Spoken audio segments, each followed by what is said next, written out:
The first thing I do, after waking up back before the apocalypse, is spend every last cent I have.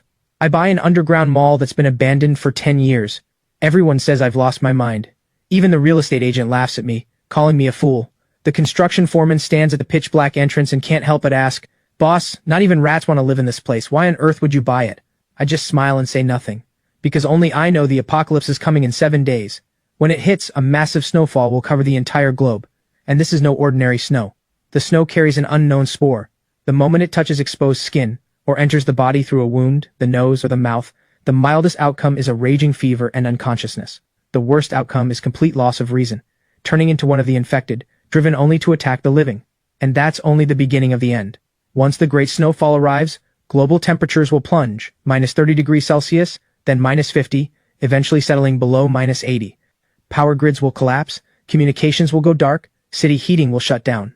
Within just a few days, the once thriving streets above ground will turn into a living hell. By then, money will be worthless paper. Gold won't mean anything either.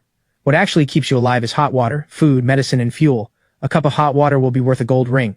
A single ration bar can make even the proudest person abandon every shred of their dignity. A single bag of coal is enough to turn an entire apartment building against each other. And this underground mall that everyone despises will become the city's last shelter. In my past life, I died 6 months after the great snowfall began. Back then, I threw everything I had into protecting my fiancée, Vivian Lane. I gave her my last thermal suit, my last bowl of hot soup. I even trekked 3 full kilometers through the storm just to find her a box of fever medicine. But in the end, it was her own hands that opened the door of our safe house, telling Derek Kane everything about the supplies I'd hidden away for half a year. That night, Derek stormed my safe house with over a dozen survivors. They took my rice, took my medicine, took every last hope I had of surviving. And Vivian, wearing the very thermal suit I'd nearly died for, stood behind Derek and looked at me coldly. "Ethan, don't blame me. There's only so much to go around. I can't exactly freeze to death right alongside you." Then Derek shoved me out the door. Snow at minus 80 degrees fell against my face. I didn't lose consciousness, right away. I heard the sound of a can being opened behind that door. I heard Derek laugh and say a piece of trash like me lasting this long was already lucky. Vivian didn't say a word in my defense. She just gave a soft little laugh. That was the moment I finally understood. In the apocalypse, the coldest thing was never the snow. It was the human heart. When I opened my eyes again, I'm back. 7 days before the great snowfall. My phone screen still shows the message Vivian sent me. "Ethan, my mom says marriage needs security. Transfer the house into my name first. We're going to be a family sooner or later anyway. You wouldn't deny me even that much, would you?" I stare at those words, then set the phone face down on the table. In my past life, I signed my parents' house over to her name for exactly this so-called security. And after the apocalypse hit, she used that very house as her bargaining chip to buy Derek's protection. This time around, she wants my house again. Not a chance. I grab the property deed and head straight for the bank. 3 hours later, the mortgage goes through. Then I cash out my stocks and funds, sell off the few storefronts my parents left me, and even the car and a handful of valuable collectibles, all liquidated at a discount. By the end, I've pulled together over 80 million yuan. Before the apocalypse, this kind of money would set me up for a comfortable life. But in 7 days, it'll all be worthless paper. I'm not in a rush to buy supplies yet because I know all too well. No matter how much you stockpile, without a safe place to store it, it's just a gift for someone else to take. So my very first move is to contact the owner of that abandoned underground mall on the outskirts of the city. I already checked the property title in my past life. It's impossibly clean, no mortgages, no debt disputes, none of the messy ownership tangles. Its only problem is the location, too remote, vacant for far too long. Nobody wants to touch it. The place was originally built 10 years ago as an underground shopping street.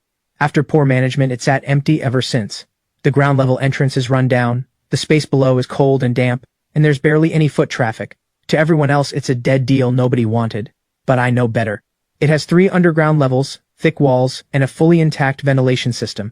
There's even its own independent well. More importantly, it was originally converted from a civil defense structure. The main structure, ventilation ducts, drainage system, and part of the backup wiring are all still there. I don't need to build from scratch, just seal, reinforce, and restore what's already in place. With a little renovation, this becomes a natural doomsday bunker. The moment the owner hears, "I want to buy it," his eyes light up. "Young man, you're sure you want that place?" "I'm sure. Back when it was built, it cost over 50 million. If you're really serious, 8 million, and I'll throw in the title and the underground parking with it. 5.8 million. The owner freezes for a second. I continue. "We signed the contract today. Payment goes through today, too." He falls silent for a moment, then slaps his knee. "Deal." To him, that underground mall has been dead weight for 10 years. Every year, the upkeep and unpaid fees hang off him like a rotting limb. Now that someone's actually willing to take it off his hands, he practically wants to shove the keys into mine that same night. The contract signed, I wire the 5.8 million immediately. He looks at me like I'm a complete fool. What he doesn't know is that in 7 days, forget 5.8 million, I wouldn't trade this underground mall for an entire downtown skyscraper. The moment the deal closes, I bring in a construction crew with one demand only. Turn this underground mall into a real doomsday bunker within 7 days. Basement level 1 becomes the power room and a defensive buffer zone. Basement level 2 becomes the storage bay, the cold storage vault, and the medical bay. Basement level 3 becomes the living quarters. 3 reinforced blast doors go in at the entrance, every corridor gets isolation gates and electronic locks, and every exposed window is sealed shut. The vents get filtration systems and anti-backflow valves installed. Cameras cover every blind spot. After hearing my full list of demands, the foreman's face turns pale. Boss, are you renovating a mall or building a bomb shelter? I look at him. Is the money enough? More than enough. As long as the money's there, forget a shelter. I'll build you an underground palace. On the spot, I hand over a 500,000 deposit. The moment the foreman sees the payment notification, the suspicion on his face melts into eagerness. Don't worry, boss. I guarantee it'll be done in 7 days. With the bunker renovation underway, I start the real stockpiling. Food, water, supplies, fuel, cold weather gear, anything that could save a life. Whatever the apocalypse demands, I buy it all. Fuel by the ton, medicine by the crate, food by the warehouse. Surveillance and protective gear are maxed out across the board. Salt, antibiotics, fever medicine, disinfectants. These are the priorities. In 7 days, a single small bag of salt will be worth people fighting to the death over. In this apocalypse, a box of antibiotics might as well be a second life. I buy up a batch of frozen meat rejected by a supermarket chain's canceled order. Beef, lamb chops, chicken legs, frozen shrimp, ready-to-cook meals, all fully certified. The only reason it's up for grabs is that the order fell through and it's just taking up cold storage space. When the manager sees me order 20 truckloads in one go, his eyes go wide. You sure you want all of it, kid? That's a lot. Do you even have somewhere to store it? I nod. The cold storage vault's already ready. What he doesn't know is that to him, this is just clearing inventory. But to me, it's my survival for years to come. Once the snow hits, the city loses power, supermarkets get stripped bare, and logistics collapse entirely. By then, half a block of frozen meat is worth fighting to the death for. At 8 that night, 20 refrigerated trucks pull into the underground mall one after another. Crate after crate of beef, lamb chops, chicken legs, frozen shrimp, and ready-made meals hauled into the freezer vault. The construction crew stares in disbelief. The foreman can't help but ask, "Boss, are you opening a supermarket chain?" Close enough. What they don't know is that in 7 days, every supermarket will be rubble, every cold storage room a battleground, and the bunker beneath my feet will become the safest place in the entire city. Over the following days, the once cold, damp underground mall is completely transformed. The power room, storage bay, medical bay, and living quarters are all sectioned off and finished. The diesel generators, battery banks, and fuel reserves are wired into an independent grid. Even if the city's power grid collapses entirely, this place keeps running. Basement level 3, the living quarters, is finished exactly to my specifications. Bedrooms, a kitchen, a medical room, a gym, a control room, a grow room, everything's here. The water recycling and air filtration systems are running smoothly, and there's even a small home theater. I don't just want to survive. I want to live well. In my past life, I suffered enough. Moldy bread, filthy frozen water, scraps other people had already picked over. I never want to touch any of that again as long as I live. On the final night of the countdown, the crew finishes installing the last blast door. The foreman pats the heavy panel, beaming with pride. "Mr. Cole, you can trust this door. Forget a normal person, even a car ramming into it wouldn't budge it." I look at the heavy alloy door and nod, satisfied. A car definitely won't get through, but after tonight what comes knocking might not be a car at all. Once the final payment clears, the crew departs. The heavy blast door slowly swings shut. A single click, and the entire underground mall is completely sealed off from the outside world. I stand in the control room, watching dozens of screens light up at once. The main entrance, the backup passages, the vents, the underground parking garage, and the surrounding streets. I'd already hidden cameras on streetlights, abandoned electrical boxes, and behind billboards. I'd also bought up access to the old surveillance systems of a few nearby shops. Right now, every single feed plays clearly before my eyes. The bunker is fully complete, and every supply is fully stocked. Down in the storage bay on basement level 2, rows of shelves stand silently under the light. Grain, canned goods, ration bars, medicine, tools, protective gear, and emergency equipment, all sealed off by zone. Every door has both an electronic and a mechanical lock, and every corridor sits within camera range. I go down my checklist item by item. Food, water, medicine, fuel, heating, purification systems, defense systems, all accounted for. That's when my phone rings. Caller ID, Vivian Lane. I answer and her impatient voice comes through immediately. "Ethan, what is wrong with you? I texted you, why haven't you answered? My mom says if you don't transfer the house, this wedding is off. And I heard from Derek that you mortgaged the house. Have you lost your mind? That was supposed to be our wedding home," I say flatly. "Vivian, that house was left to me by my parents. It has nothing to do with you." Her voice instantly turns sharp. Ethan, are you seriously calculating with me right now? I'm your fiancé. You call yourself a man and you can't even give me a house and you say you love me?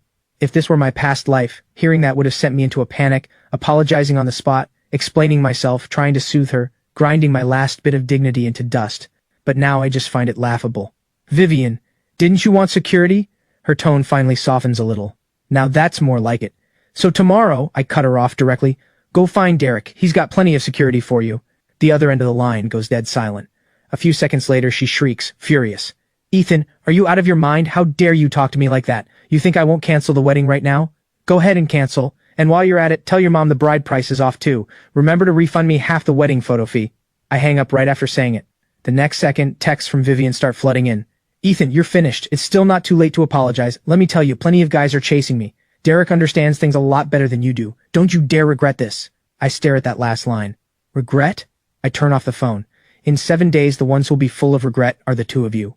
At midnight, the wind picks up outside. I walk over to the monitor wall. On the streets, people are still laughing and joking around. A delivery rider zips past on a scooter. The convenience store lights glow. Steam rises from a barbecue stand. The whole city is still lost in an ordinary, peaceful night. No one knows the countdown has already run out. At 12:01, the first snowflake drifts down from the sky. It lands on the back of a drunk man's hand on the sidewalk. He pauses, confused. What the hell kind of weather is this? Why is it suddenly snowing? I switch to a high-definition camera, zooming in. The next second, his movements freeze. Strange patterns spread across his skin. His eyes go glassy and unfocused. A low growl rises from his throat. Then he lunges violently at a passerby beside him. Screams erupt down the street. The snow keeps falling harder, and chaos takes over. People frantically brush snow off their bodies. Others turn and run. Some try to duck into the convenience store, only to find the doorway already jammed. Within minutes, the entire street spirals out of control. The camera feed shakes violently. Soon, all that's left on the snow are scattered footprints and dark, unmistakable stains. In that moment, the entire city plunges into darkness. Meanwhile, I sit safe and warm in my underground bunker, lifting a bowl of freshly made beef noodles. The broth is steaming hot, the beef tender. There's even a faint hint of scallion in the air. I watch the monitor screens, the chaos unfolding on the streets. I feel no satisfaction, only a heavy sense that it has finally, truly begun. This is where the real story starts. I don't rush to shut off the monitors, because I know the true chaos is only just beginning. In the first 10 minutes, most people still think this is just a sudden disaster, extreme weather, some brief anomaly. But 20 minutes in, the first wave of infected has already lost all control. They feel no cold, no pain, and no reason. The moment they hear a living voice, they're drawn straight toward it. On the monitors, the city's lights go dark, one section at a time. In the end, all that remains is the raging storm and distant screams echoing one after another. City communications haven't fully collapsed yet. Some cell towers are still running on backup power, the signal flickering in and out. No one knows how much longer it'll hold. That's exactly why messages start pouring into the birthday party group chat, one after another. What's going on out there? Why is it suddenly snowing? Someone's gone insane. The hotel entrance is chaos. Somebody call the police. I can't get through to emergency services. Ethan, do you know something about this? The one sending that last message is Derek Kane. Same as always. The moment danger arrives, his first instinct is never to take responsibility, it's to find someone else to blame. Right after that, a voice call comes in from Vivian. I don't answer. She calls again. I still don't answer. After 5 missed calls in a row, she finally sends a text. Ethan, where are you? Something's happening out here. Come pick me up now. I'm outside the Golden Grand Hotel. There are so many crazy people out here. Do you hear me? I look at the screen, my expression calm. The Golden Grand Hotel. Same as my past life, her birthday party is still being held there.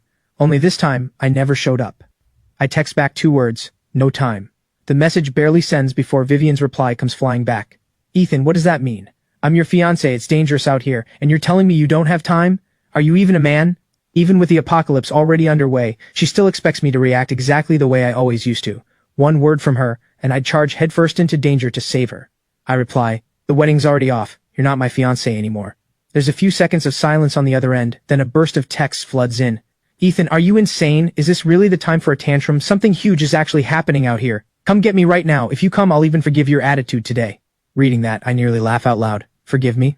Even now, she still thinks she's the one doing me a favor. I don't reply.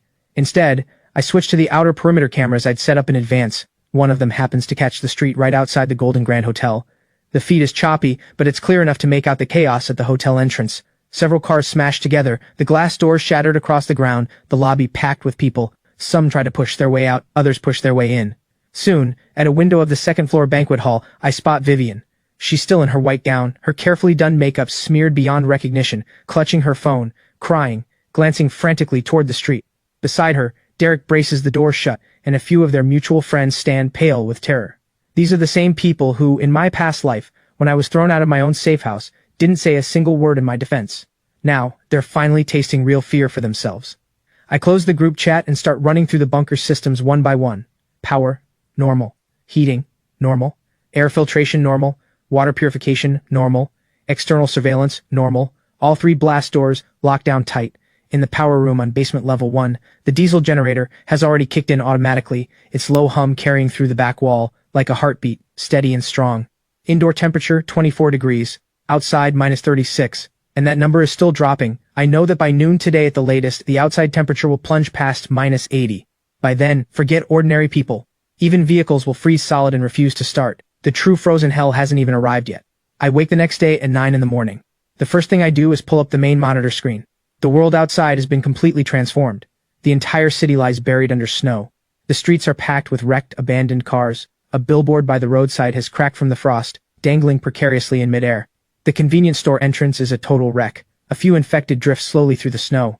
The moment they hear the slightest sound, they snap their heads up, hunting for the source. I glance at the outdoor readout, -72 degrees, dropping even faster than it did in my past life. Just then, the bunker's external communication system suddenly pings. Someone is approaching the mall's entrance. I pull up the camera feed and see 3 men bundled in thick blankets. Scarves wrapped around their faces, hands tucked into their sleeves, only their eyes visible. They stumble through the storm toward the entrance. I recognize one of them, Gary Walsh, the property manager from a nearby residential complex. In my past life, early in the apocalypse, he organized survivors from several nearby complexes, claiming mutual aid on the surface while secretly stealing supplies from plenty of people behind their backs. This kind of person is more dangerous than any infected. Right now, Gary is pounding hard on the metal shutter outside the mall. Anyone there? Open the door. We're freezing to death out here. Is somebody in there? Open the door. Let us. I say nothing. I just watch the monitor in silence. Gary pounds for a while, and when there's no response, his expression sours instantly. I know someone's in there. This place has been under construction for days, hasn't it? Open the damn door. It's an emergency. Resources are meant to be shared. Hearing that, I switch on the outdoor speaker. A crackle of static, and then my voice comes through the entrance speaker. Says who? Gary snaps his head up toward the camera. Who are you?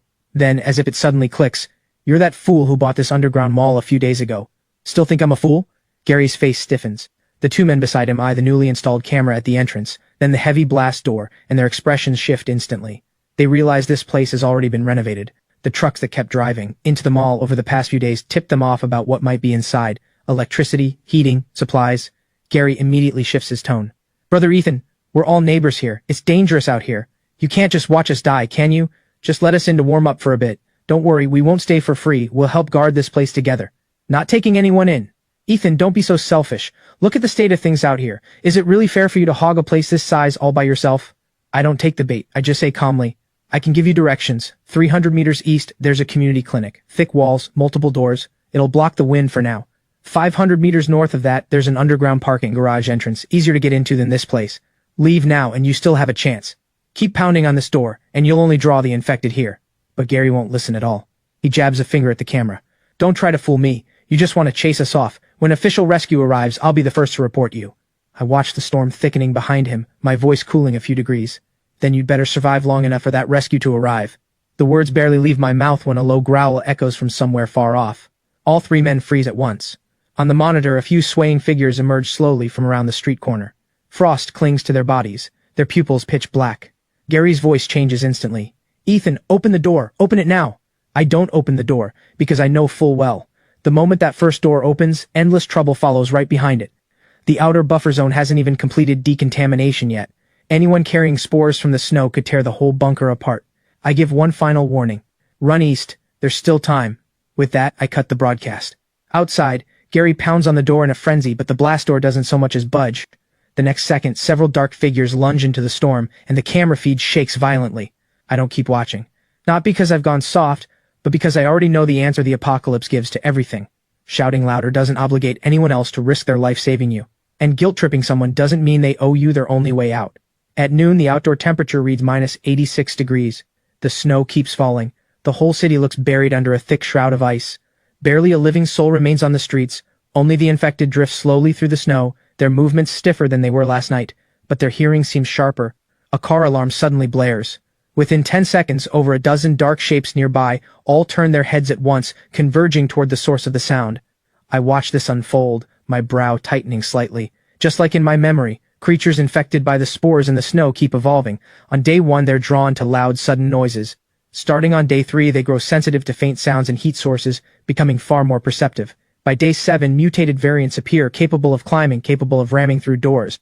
Which means my bunker has exactly 7 days to survive its first real trial, and that trial arrives sooner than expected. At 2 in the afternoon, on the monitor, a crowd appears at the far end of the street outside the mall. Roughly 20 people, men and women, some supporting the wounded, others carrying bags on their backs.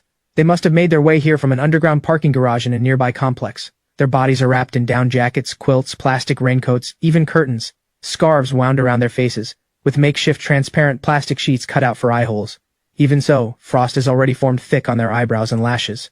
On a few of them, dark patches have started to spread across the backs of their hands and necks. Not a normal sign. Blood is seeping through the gaps in their wrappings. Walking at the front of the group is none other than Gary. He's still alive somehow. Only now, the look in his eyes is even more unhinged than it was that morning. Beside him, several young men grip metal pipes, wrenches, and fire axes. This isn't a group asking for help. They've come to force the door open. I switch on the outdoor speaker. Stop! My voice carries out through the entrance speaker. The crowd goes still for a moment. Leave. This place isn't taking anyone in. Someone in the crowd immediately breaks down crying. How can you be so heartless? What's the harm in letting us warm up? One person hogging a place this big. Aren't you afraid of karma? Gary seizes the moment, raising his voice. You all heard that, right? He clearly has the space, the supplies, even heating equipment, and he still won't let us in. Talking about private property at a time like this. That's downright inhuman. I watch him quietly. I have to admit, Gary knows how to work a crowd. He knows he can't get in alone, so he ties everyone's fate together with his own. As long as I refuse to open the door, I become the villain in everyone's eyes. Too bad this trick doesn't work on me anymore. I say, first, this mall is mine. Second, this place hasn't finished decontamination for group intake. Third, some of you already have dark patches on your skin. If you force your way in, you'll drag everyone else down with you. Fourth, the louder you get at this door, the more infected you'll draw here. I give directions one more time. 300 meters east, a community clinic. 500 meters north, an underground parking garage. If you want to survive, leave now before they finish gathering. This is the last warning I'm giving. But Gary is clearly not satisfied. He sneers. Don't listen to him, everyone. He's just saying all this to trick us into leaving. He's got a huge stockpile in there for sure. If we all rush the door together, he won't dare keep it shut. Several young men immediately charge forward, swinging metal pipes and fire axes hard against the outer metal gate. Bang, bang, bang. The harsh clang of impact echoes far down the empty street. I give one final warning. Stop smashing the door. The noise will draw the infected here. But Gary acts like he didn't hear a word, shouting even louder. Everyone, shout together. Make him open it. He won't dare watch us die out here. The crowd, whipped into a frenzy, starts chanting, Open the door! Open the door! Open the door! The sound carrying far through the storm. I don't try to reason with them anymore. I just switch camera feeds, scanning both sides of the street. Sure enough, off in the distance, a few wandering infected slowly lift their heads. Then a second, a third, a fifth, more and more dark shapes turning around within the curtain of falling snow. They've heard the noise. Gary keeps shouting, Ethan, if you won't open this door, you're the one killing all of us. I lean back in my chair, watching him calmly. The one who led them here, that's you. The next second, the first dark shape bursts around the street corner. Someone in the crowd screams. The scene erupts into chaos instantly. The men who were smashing the door moments ago drop their tools and bolt. Someone trips and falls, others grab and shove each other, some scream and vanish into the curtain of snow. Gary's face goes white. He turns to flee, but he's barely taken 2 steps before a man grabs him hard by the arm. Gary, you're the one who said we'd get in here. Don't you dare run. Let go of me. You're the idiots who bought into it, not my problem. The moment those words leave his mouth, everyone around him turns pale with fury. But there's no time left for anger. The storm and chaos quickly swallow up the scene outside the door. I sit in the control room, not moving, not opening the door, because I know full well, if I go soft now, I'll be the one who ends up dead. A few minutes later, it goes quiet outside again. The snow keeps falling. Metal pipes, quilts, and a few loose shoes litter the ground. The survivors have already scattered in every direction. Gary is nowhere to be seen. Whether he escaped or was swallowed by the storm, there's no telling. I switch off the outdoor speaker, then zoom in on the entrance camera feed, confirming the outer defenses are undamaged. Good. The bunker has weathered the first wave without a scratch. Just then my phone buzzes again. This time it's not Vivian, it's Derek. Ethan, I know exactly where you are, the underground mall, right? Just wait, we're coming, and soon. So word about the underground mall has already reached Derek. Whether it was Gary who leaked it or Vivian who told him doesn't matter anymore. What matters is they finally set their sights on me. Only this time the door is mine to control. The the supplies are mine. And the path to survival is mine too. I slowly type back one line. Come on, I'll be waiting. After sending it, I pull up a map and take a look. The Golden Grand Hotel sits less than a kilometer from the mall as the crow flies. There's even an abandoned underground passage connecting the two. In the old world, that distance would have been a few minutes' drive, but now within that single kilometer there's a raging storm, deadly cold, the infected, and mobs spiraling out of control. Making it here alive won't be easy for them at all. At 3:30 in the afternoon, the perimeter cameras facing the Golden Grand Hotel finally catch a blurry line of figures. The storm is too thick. I can't make out clear details. Along the way, they flicker in and out of camera range at various intersections, vanishing at times into the sheets of falling snow. Derek is leading the group, with Vivian and a handful of mutual friends, all struggling their way toward the underground mall. Their bodies are wrapped in quilts scavenged from the hotel's storeroom, tablecloths, plastic raincoats. Bedsheets and scarves are wound around their faces. Their hands and feet are hastily sealed with plastic wrap, tape, and garbage bags. Even so, every time they reappear on camera, their numbers shrink a little more. Some can't keep walking and are forced to shelter in roadside shops. Others duck into a parking garage and never catch up again. By the time they finally near the underground mall, a group that started with over a dozen has dwindled to just 7. Derek grips Vivian's arm, dragging her along. Her face is pale as paper. She used to care about her image above all else. She'd never leave the house without flawless makeup, would throw a fit if her shoes picked up a speck of dust. But now she's covered in filth and blood, her hair plastered messily across her face, as disheveled as any refugee. I sit in the control room, watching in silence, feeling nothing at all. In my past life, this is exactly how I crawled through the snow, step by step. Only back then I braved that storm to find her medicine. This time she's come all this way just to beg me to open a door. Soon, several swaying dark shapes appear behind them. Derek notices immediately, his face shifting, and he picks up the pace. Hurry! The mall's right up ahead. Once we're inside, we're safe. Vivian's lips have already turned blue from the cold. She sobs, Derek, I can't walk anymore. Derek glances back at her, a flicker of impatience crossing his eyes. Do you know what time this is? Stop being so dramatic. Vivian freezes. In the past, Derek was always gentle and attentive around her. He'd hand her water, carry her bags, put on a whole show of understanding devotion in front of me. But now, the apocalypse has barely even started, and his patience is already spent. Vivian finally realizes Derek was never the pillar of support she imagined him to be, but it's already too late. Half an hour later, they finally appear outside the mall's entrance. Derek looks up at the camera, pounding hard against the outer metal door. Ethan, open up, we're here! Vivian lifts her head too, tears spilling down instantly. Ethan, it's me. I know you're in there. Please open the door. I really know I was wrong. I switch on the outdoor speaker. Static crackles, and my voice comes through the speaker. Wrong about what? Vivian, as if grasping a lifeline, rushes to answer. I shouldn't have pressured you about the house. I shouldn't have said those hurtful things. I shouldn't have gotten so close to Derek. Ethan, if you just let me in, I'll listen to everything you say from now on. Derek's expression darkens. Vivian! But she doesn't even glance at him. She just stares fixedly at the camera, tears streaming down her face. If this were my past life, seeing her like this would have melted my heart instantly. But now, I just find it bitterly ironic. I continue. Vivian, if I open this door right now, can you promise you won't take Derek's side? Can you promise you won't join them in forcing me to hand over everything in here? Can you promise that once you're inside, you won't treat this place like it belongs to all of you? Vivian opens her mouth, but nothing comes out.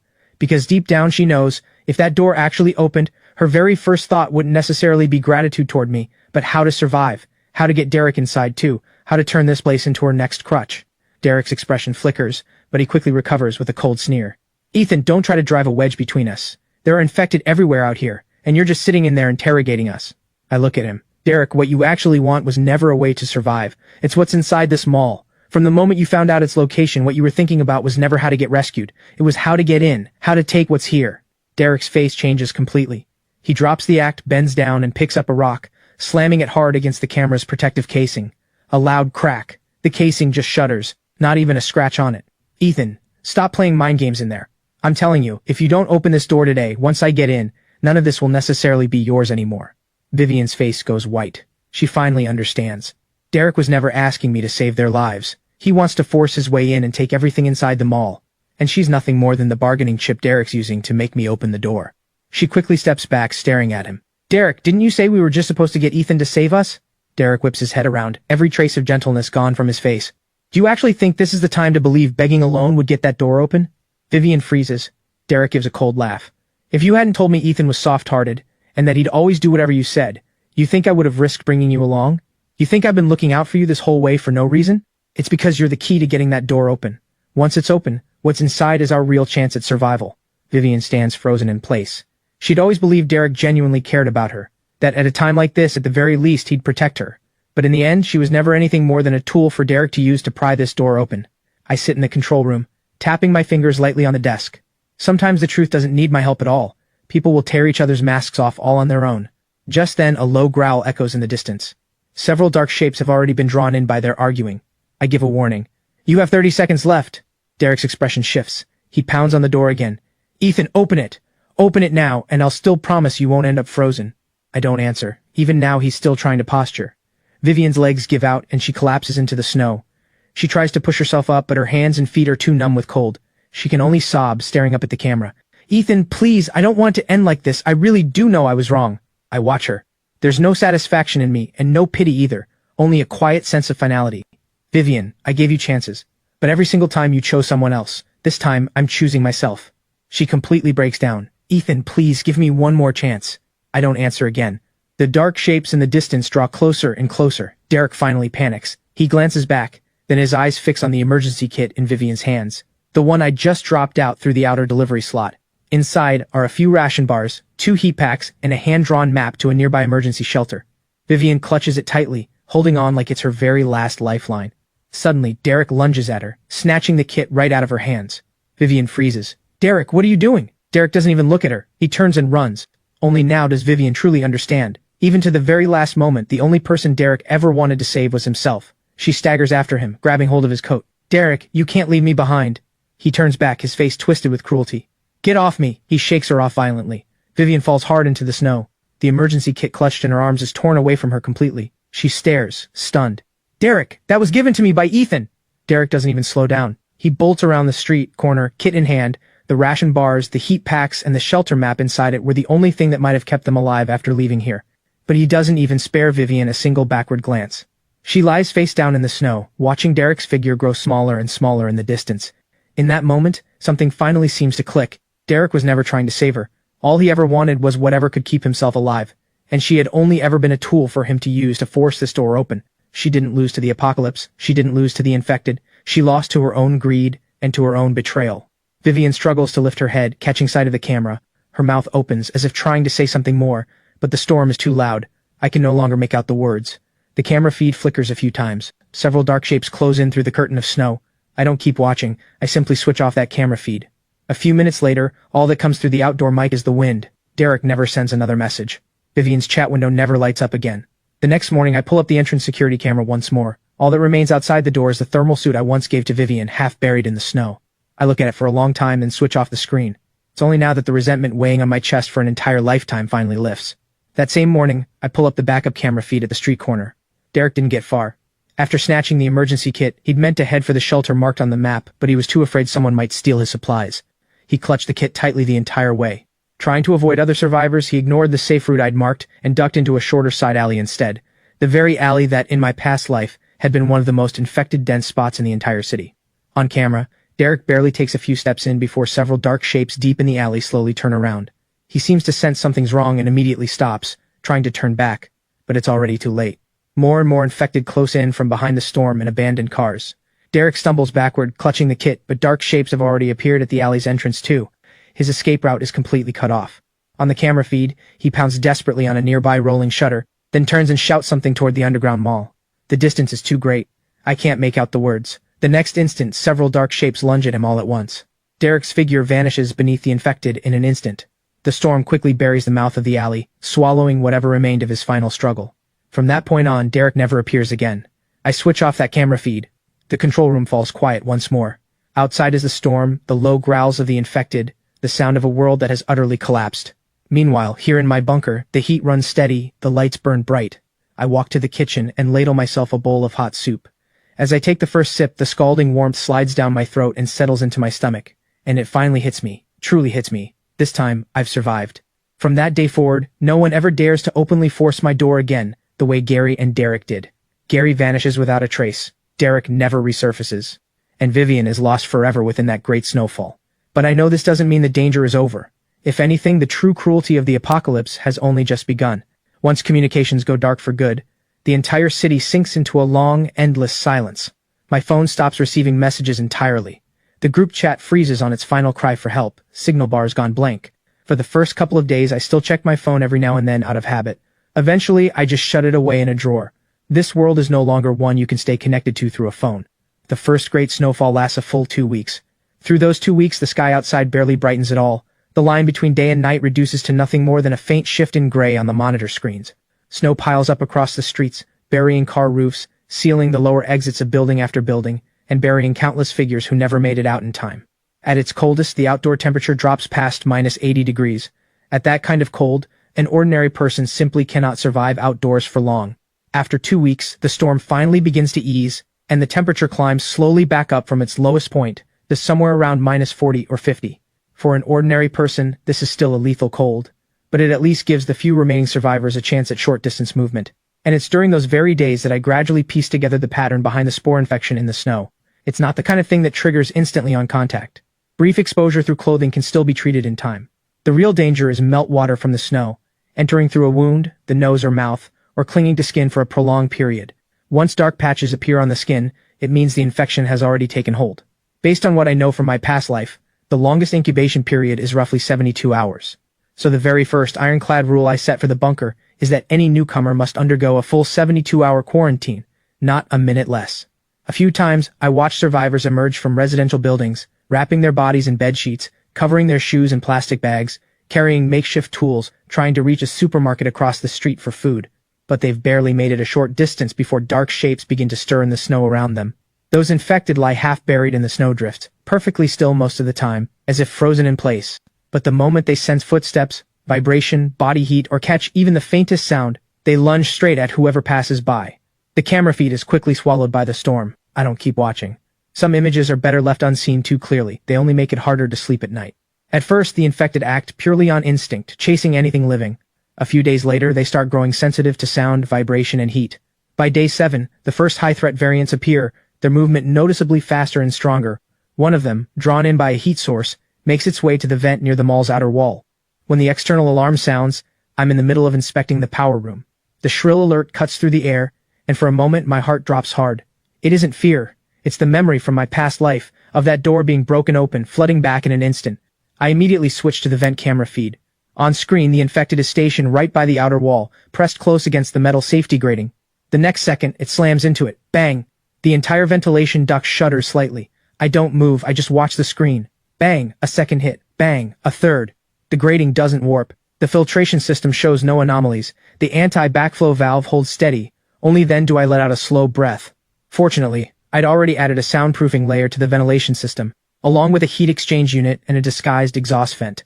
The air actually released outside stays at a low temperature, and the sound is kept to a minimum. That infected was only drawn by an occasional leak of heat. It never found the real entrance. In my past life, I never had a single door that could truly hold anyone back. This time, I've built myself a bunker that can truly withstand the apocalypse. That infected lingers outside for a long while.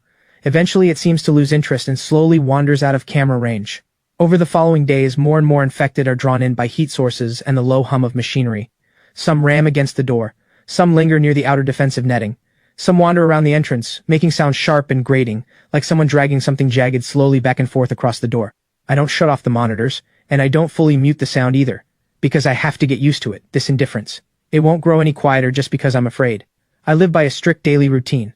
I wake up at 7 every morning, check the power, check the fuel, check the water cycling system, check the air filtration, log the outdoor temperature and the movement patterns of the infected, then eat, exercise, organize the storage bay, and patrol all 3 underground levels.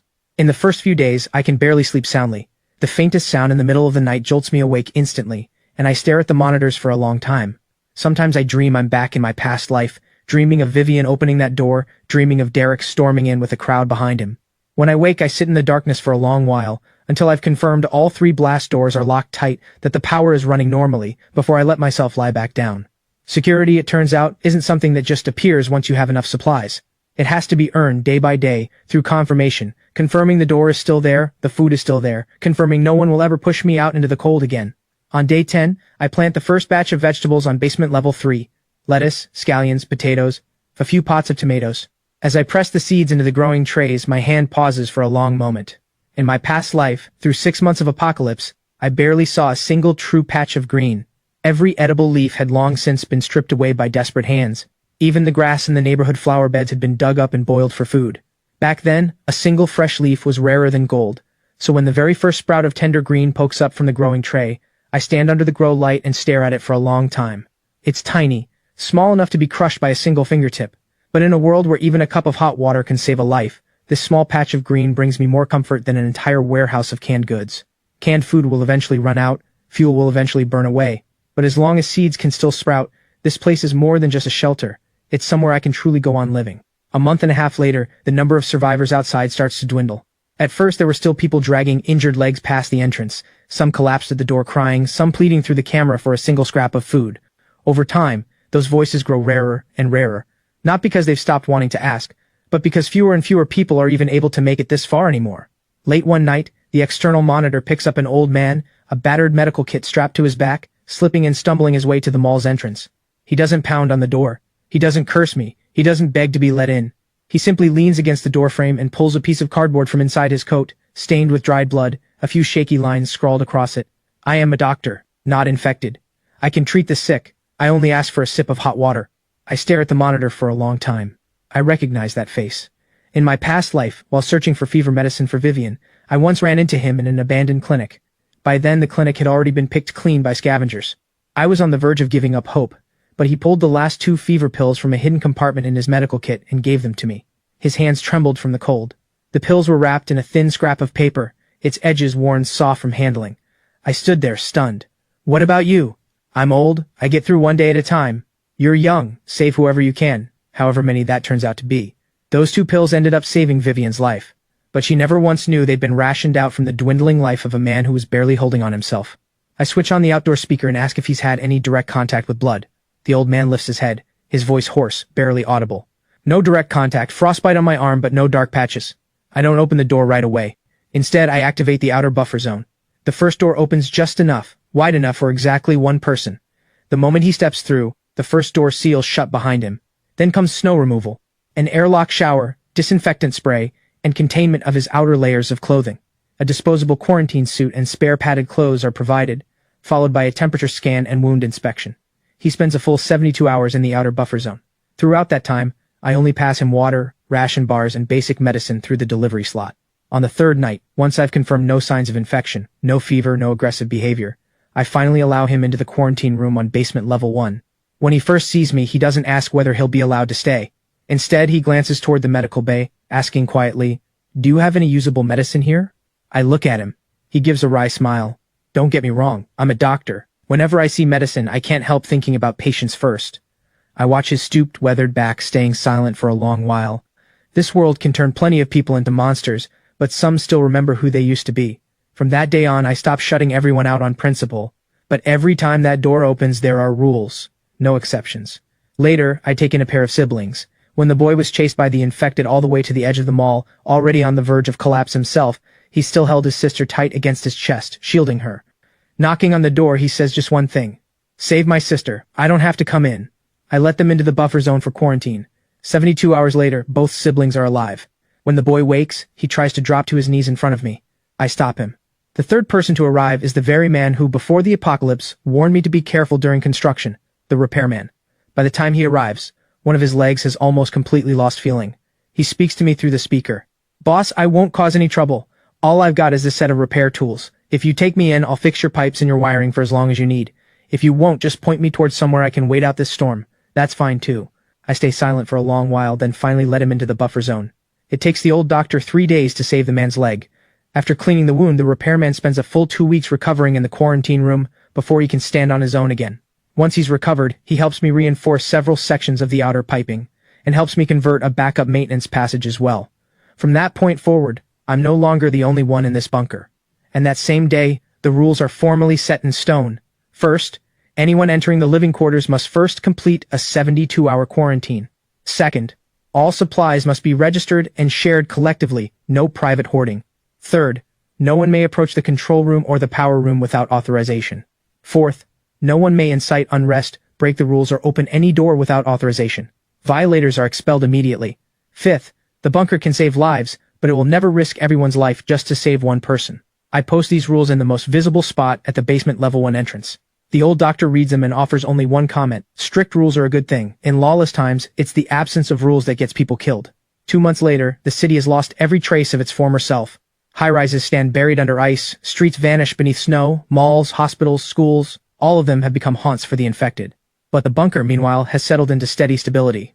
The old doctor organizes the medical bay, sorting medicine by use and expiration date. The boy takes charge of monitoring the outer cameras, while his sister helps water plants in the grow room. The repairman joins me in methodically inspecting the drainage systems, the walls, and the backup wiring. This underground mall is finally more than just my own personal shelter. It's starting to feel like a place where people can actually live, long-term.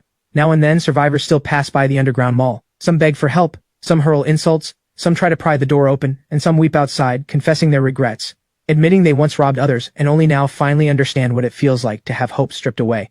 Half a year later, the relentless deep freeze storms finally begin to ease. The sky remains a dull gray, the sun a faded copper coin hanging behind thick layers of cloud. The infected haven't vanished, but the survivors who remain have already begun rebuilding some sense of order. A handful of survivor outposts start appearing along the city's edges, people using abandoned malls as barricades, sheltering from the cold in underground parking garages, some even lighting fires again, clearing paths through the snow, scavenging for anything still usable. I don't join any of these outposts, and I don't throw open the mall's doors to take everyone in either. This bunker is a lesson I paid for with my own life. I can offer a portion of food to the innocent, a bottle of water to a child on the edge of collapse, and I can let those who truly follow the rules shelter one night from the storm in the outer buffer zone. But behind that door, the living quarters, the power room, the storage bay, that will never open casually to outsiders because I understand this clearly. In this world, kindness can exist, but it must have limits. Over the course of that year, I've watched too many people kneel outside this door in tears, watched too many turn on each other over half a bag of rice.